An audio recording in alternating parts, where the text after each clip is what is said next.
मकर संक्रांती सणानिमित्त मंगळवारी दिनांक 14 जानेवारी रोजी मोठ्या उत्साहात महिला देवदर्शन आणि ओवसा देण्याच्या कार्यक्रमासाठी चाकणच्या चक्रेश्वर मंदिराच्या आवारात मोठ्या संख्येने जमल्या होत्या।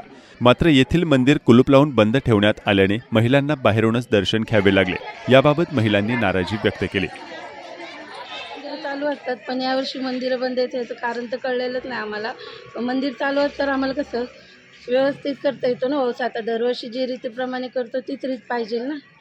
आज मंदिर बंद आहे तर ते योग्य नाही वाटलं, पण हाय आता जे हाय उघडं तिथं दर्शन भेटलं त्यातच समाधान मानून घेतोय। नाही आता वर्षानुवर्ष आम्ही इथे येतो आणि नेहमी मंदिर नाही का ओपनच असतात, उघडेच असतात। यावेळेस काही नाही आहेत, जरा वाईट वाटलं आम्हाला नाही का। आम्ही सगळे बाहेरच असतोय, आज देवाचं तोंड काय आम्हाला बघायला मिळालेलं नाही आहे। येत नाहीत ना। आता आज सणाचा दिवस आहे तर आज चालू ठेवायचं। आज सगळ्या महिला येतात, सगळे एकत्र येतात, असं चांगलं वाटतंय देवाला पण। रोज रोज कामाने वेळ भेटत नाही यायला, सगळ्यांनाच काम असते, ते वेळ काढून येतात। दर्शन झालं का तुम्ही? नाही ना।